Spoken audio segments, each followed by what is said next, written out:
Hey everybody, it's Bust with Battles with Bust number 480, and today we're doing battle in a Singleton gauntlet. And so this will be our second gauntlet of the Fates Voyage Onward season. In our previous video, we covered off on Nyla and Janna. While Janna makes the cut again here today, we're really looking to focus in on Volibear. And so as I take a look at Volibear and the things that we're going to try and pull off with him, I'm not so excited about Volibear himself as much as we are with the sigil mechanics, the sigils of the storm. And so as I look at a card like Rond that we're going to be out here playing today, the thing I've always had a problem with Rond is it's just not that good at combat, right? Whenever we get these very expensive units with the heavy stat lines, they need to have something like Elusive or Overwhelm so they're actually combat relevant, and that's the place where Rond kind of falls flat. But if we're looking to take advantage of this Sigil of the Storm kit, make the biggest advantage out of Rond that we can, the first thing that immediately comes to mind to me is going to be concurrent timelines. And so it gives us that opportunity to play the Rond,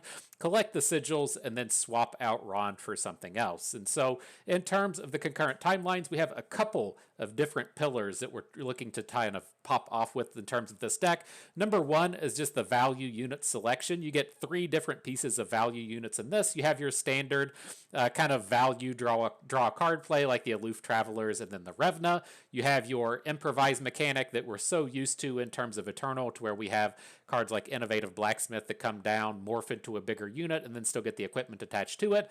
And then we have the full complement of 3 Explorers. I saw in the previous video, I really love the Explorers package out here in the space of Singleton, is there are just so many ultra powerful landmarks. There's so many ultra powerful equipment and Aatrox decks, and then even having the ability to say Quicksand, a Pursuit of Perfection, take the Overwhelm off of the 30/30. That can be enough to buy you time to come in and win the game on your next turn. And so I'm very happy to include the 3 adventurers that we get access to here, ideally help them pop off with the concurrent timelines. Now, the second piece with the timelines is we're playing Singleton, so we only get 1 copy, right? So we are going to be putting in a little bit of effort in terms of finding it and digging it. And we're going to be using the predict mechanic for that. So we have about 5 or so predicts within the deck.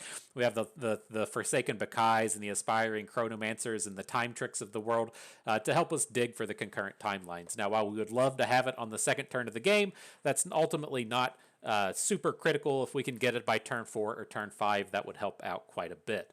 And so with the remainder of the deck, a few of the different ideas that we're trying to pull off here is we do have a lot of ramp. We have the Sigil of the Storm package, but we also have the Mana Gem package with things like Wild Mysticism, Catalyst of the Aeons, and Winter's Touch. We've really kind of molded our removal to deal with how P and Z heavy this format is. And so Pursuit of Perfection generating the 30/30 is something that you have to be ready for every deck to do. Our deck is doing it. We've mentioned the Explorers that can kind of help, but at the end of the day, you typically need something like an Entomb off of the three sisters to get that unit off of the board. So we have the 3 sisters and we have the Buried in Ice as a way to get it removed permanently, and then things like Harsh Wind that can help us deal with it for a turn, so we just don't automatically lose to that attack. After that, very important to be able to deal 4 damage to a unit. Victor being the main unit that needs to be targeted, but that also includes units like Seraphine, includes units like Janna. There's a very big glut of units that you need to be able to deal 4 damage to in this format. So we have the likes of Thermogenic Beam and Rocket Barrage along with Howling Gale as different ways that we can get up to 4 damage and take those units off of the board. After that, we do have some really high-powered stuff in here that kind of ties back to that Predict package. What you'll find in a lot of these games in Singleton is just whoever gets to land that one really powerful card and have it stick to the board is ultimately who wins the game. So the Predict package does help with that, but we also have things like Feel the Rush and War Mother's Call to give us some extra high-powered stuff that's just very challenging for the opponent to deal with. And so that is the deck. That's what we're doing battle with today. I already checked in on that pay-to-win price, and we are all paid up with this deck. So let's jump into the games, see what we can do. We got a little Bears, a little Beats, a little Battlestar Galactica. Let's dive on in. And so with these games take forever. I'm going to do 3 games today. I usually like to get in about 8 games within a full hour video. These games typically take about 10-15 minutes or so, and so I'm going to limit this video to 3. see how long it takes. We'll probably be here at least an hour and 45 minutes or so trying to get 3 games in, but I'm definitely not going to get in a full gauntlet run as these games go drag on quite a bit. All right, so what do we got here? Looks like Ionia with Bilgewater. I saw the Nyla package, but I'm interested to see what Set and friends are starting to do. It's just the way to get Yasuo out into your deck. You know, that's what that's what the opponent was saying today. And so I think we'll hang on to the Innovative Blacksmith. I'm usually a pretty big fan of just kind of sticking to your high-powered cards in this format because the power level of these cards is so high, but it's so variable when they actually turn up. But I could see this deck presenting some aggression. It has both the Fizz and the Kennen as early game champions, so hanging on to the Innovative Blacksmith should help ensure that we don't just get bulldozed right here in the early game. So Innovative Blacksmith can come in. I do kind of like the Pan of Pain. I've really been driving myself towards taking these cards that just make our Weapon Masters more defensive, but opponent hasn't presented any aggression up to this point, so we should have fairly safe attacks with the quick attacking Blacksmith, and then it is a pretty good equipment after that if we can load up the equipment onto a challenger like our Explorers. All right, then we'll hold off on the Sigil of the Storm. We're not going to be playing any of these big boys in the next few moments, and so we can wait until we need to actually cycle. Where's our concurrent timelines at, though? It's supposed to hit a lot earlier, right? Ooh, opponent lost their Lee Sin. LOL. So much for those combos, my friend.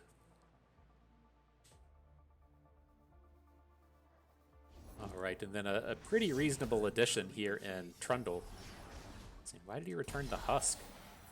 Oh, he returned Kennen. It was some kind of visual thing. Okay. I was like, you have the Mark of the Storm on our unit already. Why are you not sending Kennen back to your hand? But we're good. We're good. Everything's square.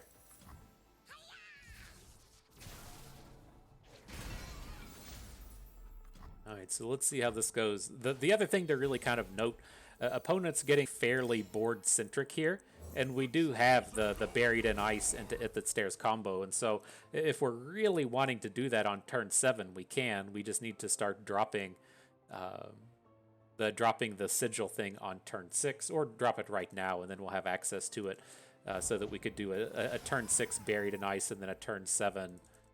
Ooh, that timing is off on that, isn't it? No, next turn's turn 6. I'm getting this thing in my head to where we can play the It That Stares for 7.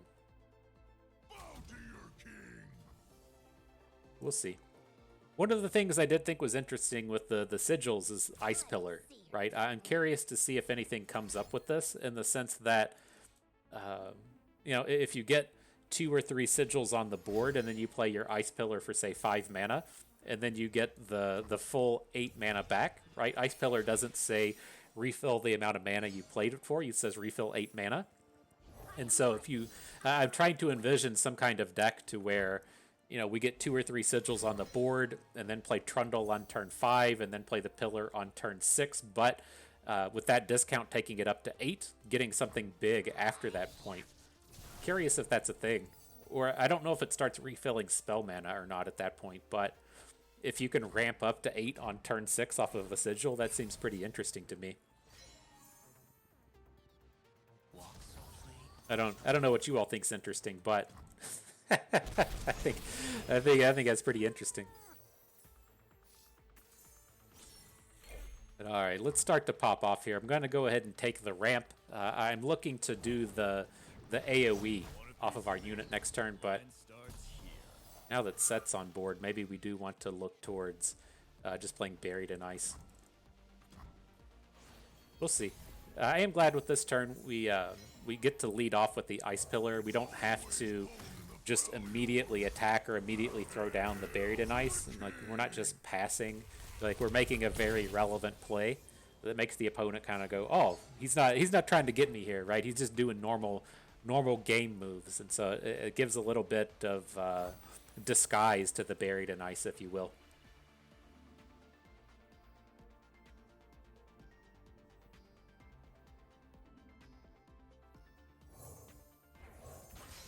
Keep trying. I like this. I like this. I'm going to put the quick attack down. He says, "I see through your ruse, Bust. You're not gonna get me that easy." And so let's just go ahead and drop the Buried in Ice now. If it gets denied, fine. Again, I don't like playing around Deny in this format. You only get one copy of it, so it's not like it's a card that you get a lot of access to. And then we'll send in both. Yes, I see that you can block the Aloof with the Tasty Feyfolk. That's completely fine. If we get a trade, I'm happy with it. If we get a combat trick out of this, I'm happy as well.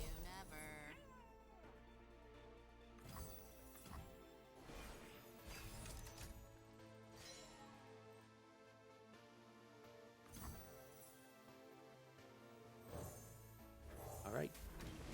See if he's got the deny now. You need it. You need it now, son. He says that's too much. You zinged me hard, Bust. GG. On to the next one. Yeah, I'm curious if that's a deck. I want to see how that goes. Like, as far as Trundle goes in the space of Eternal, there's a lot of powerful stuff that you can do with Trundle, whether or not that's playing set, like the Feel the Rush set deck, or if you're playing with just concurrent timelines, the more standard way to go about it. All of those things are pretty happy in terms of just being like natural things that your deck wants to do. And so it's not like you're including something ultra crazy trying to pull those things off. And so here up against Samira, Jinx, Draven, Kennen, Rumble, Scion, this should be a discard aggro style of deck. And so I wanted to keep a much more defensive opener here. We landed on one. It's a pretty reasonable start. Legion Rearguard coming through. I miss you, friend. One of my faves. So do we want to go Chronomancer here? I think we do. We want to just continue on with the cheap plays. Quicksand sounds like kind of a win. I don't think we need to worry too much about value here, and so I think this will be good. And then we're going to look to build into this Blacksmith next turn.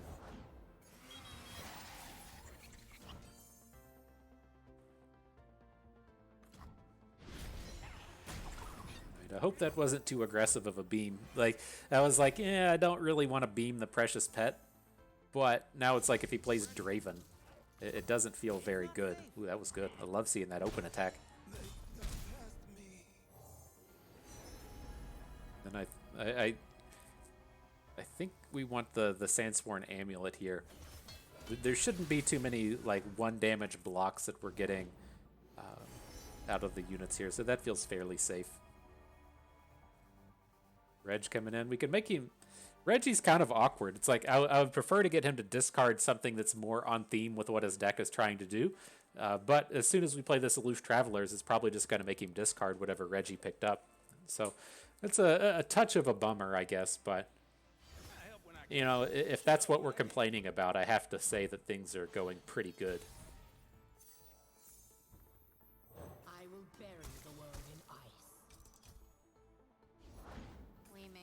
Oh, he's got an Aloof of his own.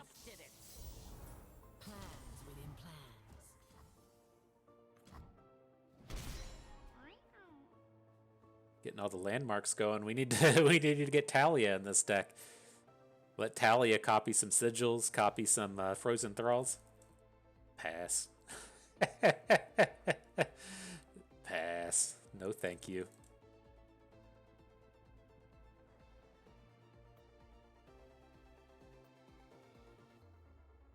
Oh, so I've been meaning to mention, I meant to mention it up at the beginning of the video. Over the course of the next week or so, I have a lot of work stuff going on, and I'm not going to be able to do Battles with Bust every day. I'm going to try and keep up as much as I can, but I know that there's definitely going to be chunks of the week where I'm unable to keep up the daily consistency, and so...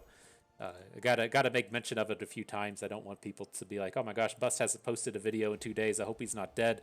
I hope I'm not dead either. But, you know, it'll come up. And so, again, we should be up and running after that week or so, back up to the daily thing. But it's a bit of a bummer. Like that first week when the big patch hits is always the most exciting time for us to be out here and about and making videos and stuff, and the balance patch should release at the middle of this upcoming week. So I'll definitely try and get some stuff out. I'll try and get a patch notes review out, make some videos as soon as it happens, but I'm pretty certain I'm going to be a little limited next week in my availability. And, you know, sometimes you got to do some work to keep the bills paid. You know, I'm getting that $10 a month from YouTube. It does quite a bit in terms of keeping the bills paid, but the other bills, you gotta do something to keep those in line and in order. So let's see, we can get some reasonable enough blocks in here. I guess we just take the full damage from Rumble. Do we want a quicksand? I think so. Like, the idea with this is we can quicksand the Rumble. We're gonna lose the equipment down here on the Castaway, but then we could just replay it, gain the health back with the Innovative Blacksmith. Like, I like that kind of stuff. It gets us in a spot to where we can do the big Howling Gale next turn if we want to play the Combat Reel, play the Acquisitioner, and then have a 4 damage Howling Gale. We need the attack off of the Combat Reel to pull all of that off. But this all kind of ties in together nicely in the sense that, you know, we get the free point of mana off the Combat Reel. If he wants to just trade with Rumble, then sure, you know, I'll allow it. But it doesn't strike me as something he's going to be excited to do. Now we pick up Rocket Barrage, just another way to outright do it.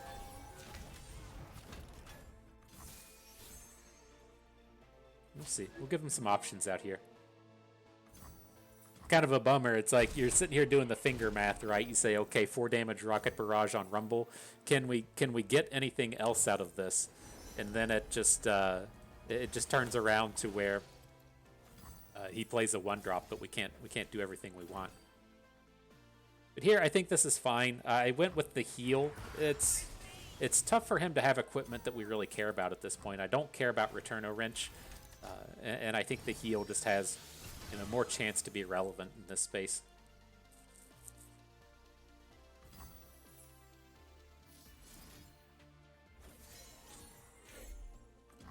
No play? You gotta have a play, my friend. Decimates? Oof. I don't know about that. Well, I know about that. I'm a big fan of decimating, but it doesn't seem conducive to victory. The cold creeps in.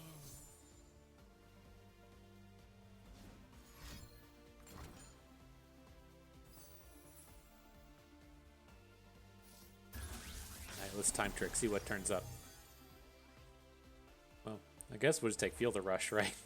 This is gonna be our way to get the Volibear on board.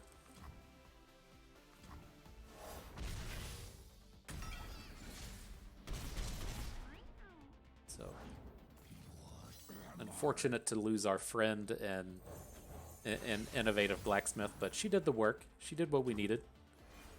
Now we're facing down a definitely not flipped Scion. Get ready for that KDA music, fam. It's about to roll through. Whew. But although I may be missing a few days of videos in the next week, we'll have exciting stuff coming up. I forget when the exciting stuff announcement hits. I think it's Wednesday. I think it's the day this video comes out. So we'll see. We'll see if we get to make mention of those.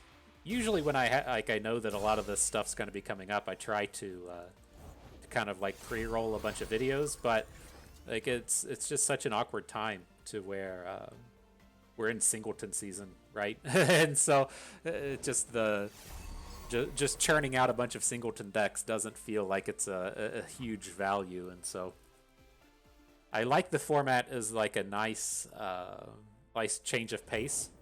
Like I get these opportunities to like still play a little bit of ladder when I'm at the gym, and then we can come into the next day and come into the afternoon and get in some relevant gameplay here. But I don't want to just play Singleton all the time. It's not so ridiculously fun that I want to just replace ladder with it.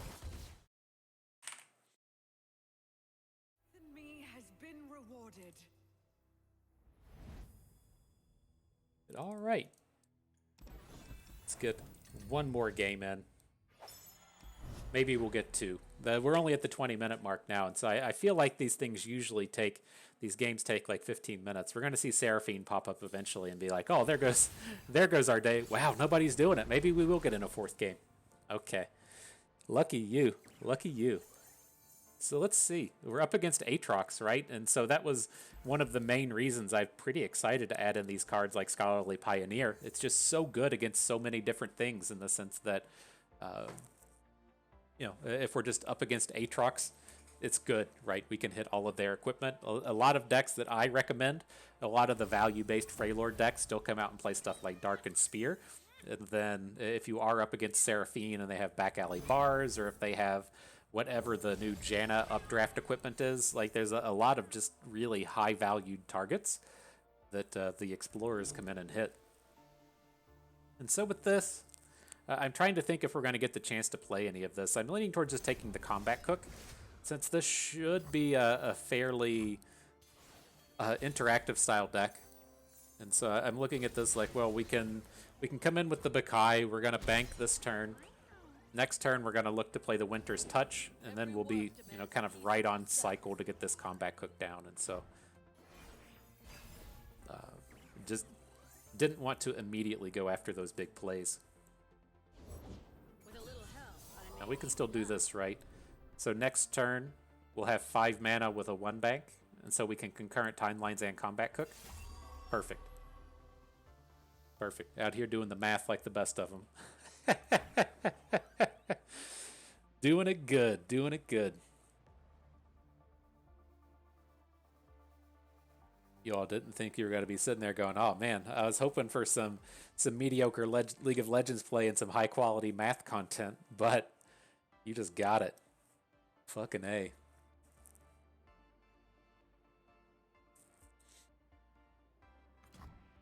Alright. He does not come in. Let's have some fun.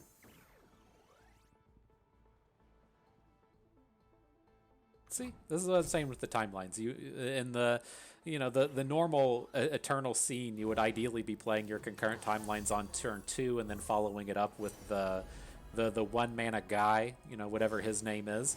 But that's not quite, you know, the opportunity we only get here with 1 copy. But landing this thing on turn 4 has been pretty perfect. And so while it didn't come up as fast as we wanted, it still came up within a relevant time frame. So go with the Augmented Clockling. I was looking at stuff like Justice Rider, since it does come out into these combats and actually survive, right? Having a 6 health unit is pretty decent on this board, but I'm happy enough just to trade the Clockling for the Ranger Knight Defector, right? We're going to get a little 5-piece nugget in here. If he spends a card on this, awesome. And then coming into next turn, we should be able to reasonably interact with any equipment that they have. So you can say like drop an equipment on the Defector and then open, and we're going to be a little bit slow, but I think we're still in decent shape.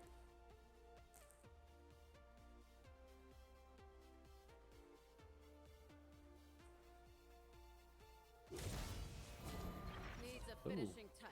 No equipment, huh? Interesting. Now, I think this should be safe. He doesn't have the mana to say, like, play Vayne. Now, the only scary thing to worry about here is if he's going to play an equipment and then Cataclysm, which is kind of on the table. But I think I still feel pretty good just ramping here. And then we can come in next turn with the Scholarly Pioneer and maybe look to equip it, maybe look to blow up a unit and make some stuff happen that way. So here comes the Scout Tumble. So we're going to go destroy an equipment. Probably just want the River Shaper, right? Get another card out of it.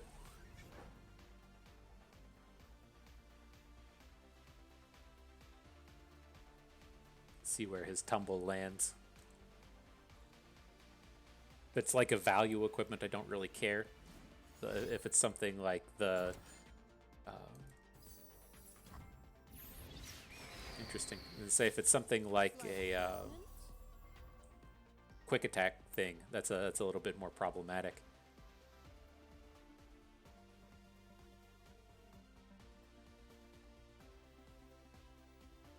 So who do we get down here? I really just want to get Janna on board here. Like, she's not incredible strong, but we need to get a bit of a defensive posture on this turn.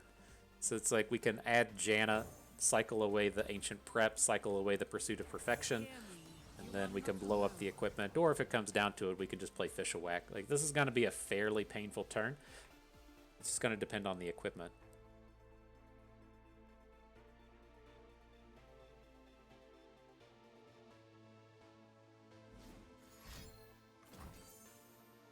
Yep, that's quick attack. Very dangerous to do this off of the bird. Oh, it's just a lodestone. Interesting.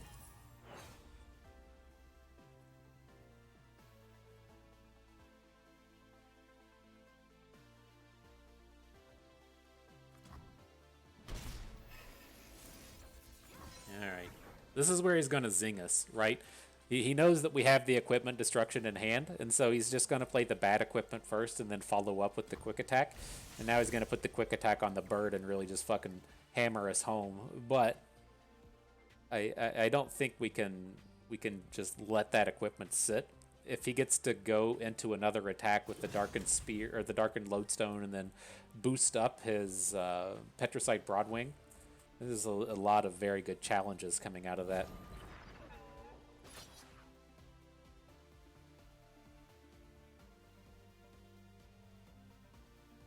Interesting.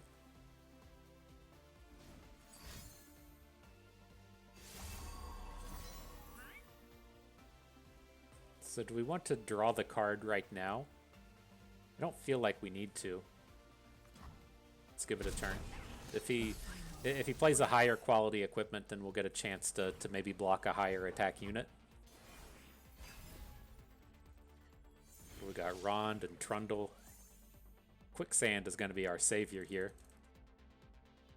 If he plays a card, we can preemptively Quicksand the Scout off of his units. He says, oh. We can still do it. The other thing you can do here is you attack with everybody and then Scout attack afterwards. And so... Oh, we're just dead? Is that the thing trying to come at us? the other option? Just kill him, you know? Just kill him.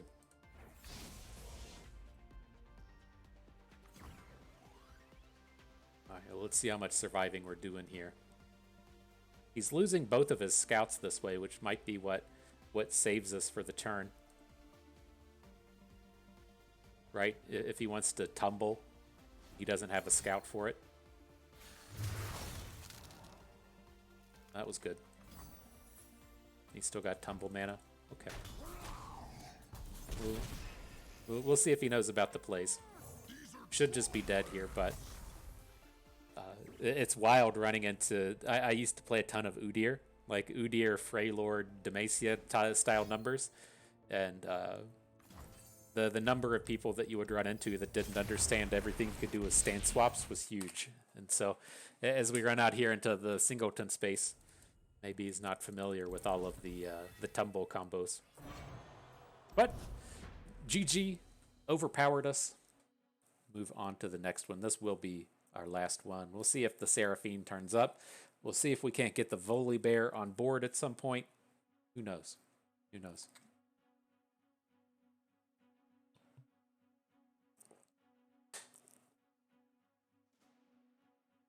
Ooh, that one got away from us fast, though. It felt like we had, powerful enough boards to shut that stuff down, but obviously we did not. Okay, no idea what we're up against now. We've got Fiora Shadow Isles, and so I guess we're in for a treat. Trying to think if we want to hang on to this Octo adventure. Just being able to quicksand challengers off of Fiora seems kind of interesting. Let's hang on to it and see how that plays out.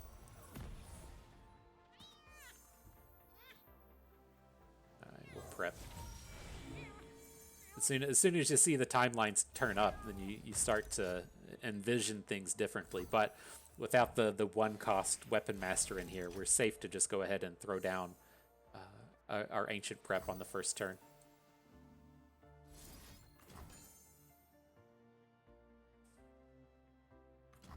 Are we even going to use this? Like, I see the Lysandra and I'm like, ooh, we can get the Frozen Thrall on board, but are we ever realistically gonna get it? Maybe. Maybe. If we wait until turn 5 to play Lysandra, then no, we'll never get the value out of this. So let's just go ahead and throw her down. Missing out on one timeline activation isn't the biggest deal, especially given that we aren't, you know, the unit heaviest deck out here, so we may find a might find reasonable timelines the rest of the game.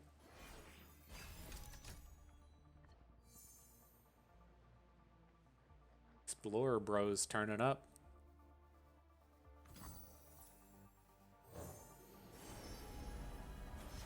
Alright, so we'll go Fish-a-Whack.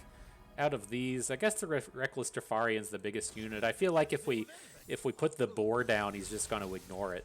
And you have to give credit to the 7-attack overwhelming Reckless Trifarian.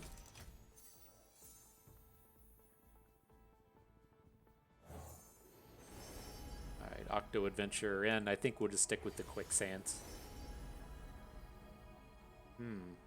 When you summon another ally, advance to your countdowns. Alright, Lysandra. It's game time. You're gonna get that Frozen Thrall on board.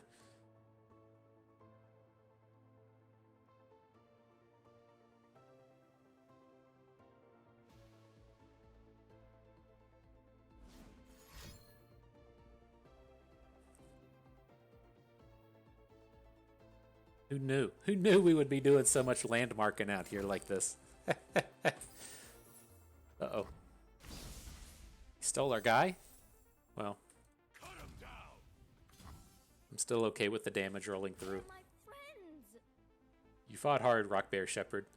Your own team coming after you, but I'm not going to sit around and just try and value play that. If you stop and think about how you expect your games to sequence within concurrent timelines, you're just going to be playing one unit a turn. And I don't think we're ever going to be kind of turbocharging that flip into the Frozen Thrall. I mean, as it stands, we only have one unit left.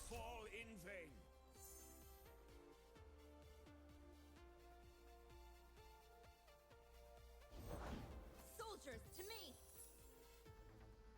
Seems like she's coming down like 4 turns too early. I had to stop and check why Cythria has so much cheapness out here.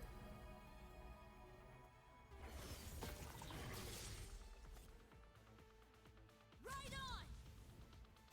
So we can block Cythria with the Clockling, get the Sky Shadow in front of something else on board. Just kill everything. Oh.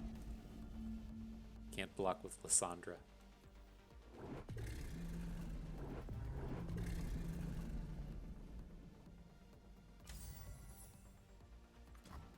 Okay.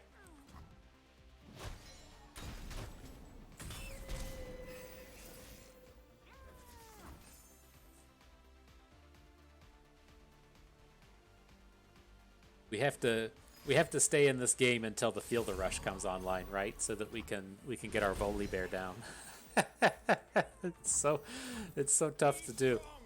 These are dark times. Now we're just out of units.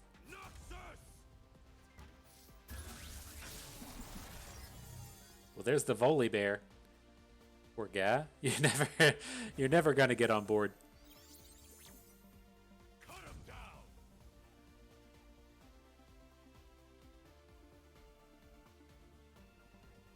But I think we're nice and safe here. I'm gonna look to build into this Field of Rush. We should be able to play it a couple of turns from now.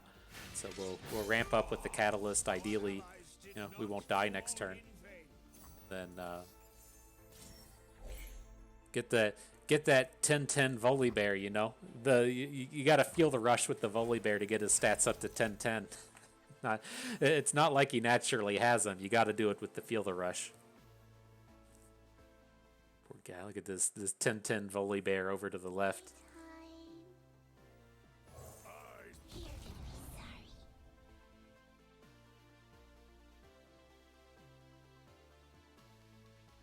Titanic Tryndamere. Feels good, my dude. Alright, let's get you some friends out here. It's like, even if we run into a run into a ruination, we still get to keep the Tryndamere around.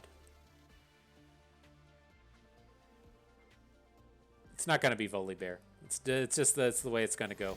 We're gonna get like Victor, and we're gonna get Janna out of this.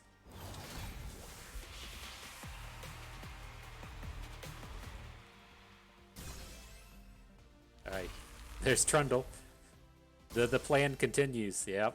I'm sorry, Volibear. I believed that you could come on board, but apparently believing just wasn't enough. Live to fight.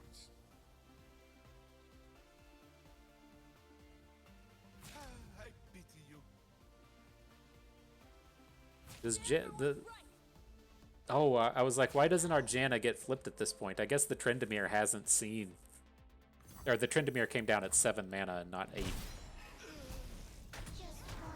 It didn't think that Lysandra had to see the thing come on board. We've just been messing with her. She will get the flip off of this ice pillar though, and hey, there's Volibear. All right, we are going to get you down. Return with interest.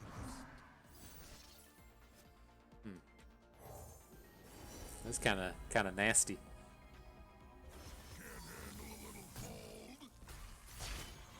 Alright, here's the Trundle flip, here's the Lysandra flip. All kinds of animations. Strap in. Get ready. Watch him hit. This is better than the Shurima movie, right? Way better than watching the Sundisk movie.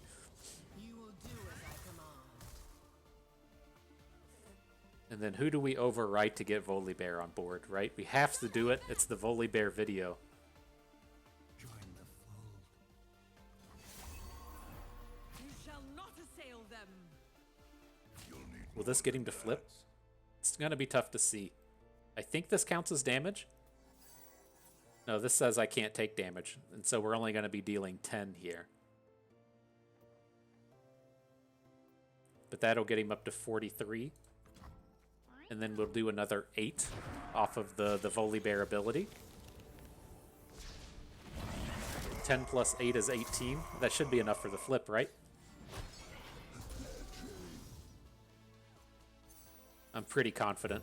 I'm pretty confident in that.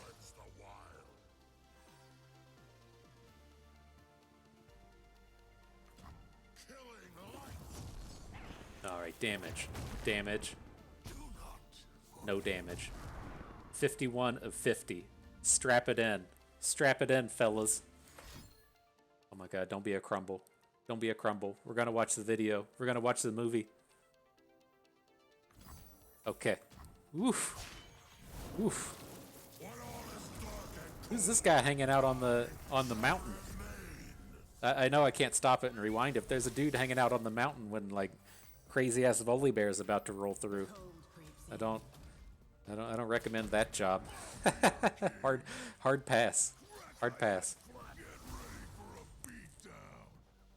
All right, get ready for a beatdown. Look at that collection. Look at that. Flipped Lysandra, flipped Tryndamere, flipped Volibear, flipped Trundle. Ooh, that feels good. It feels good seeing all that roll through.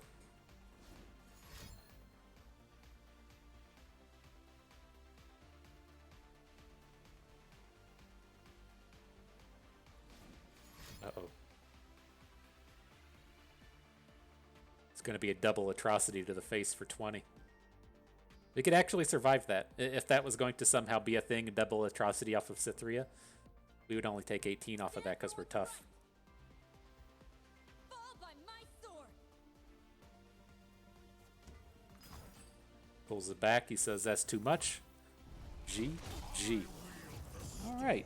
All right. Not a bad set of battles. We can pull this up, talk about it a little bit more. And so I think we hit on some interesting concepts and some interesting ideas with this deck.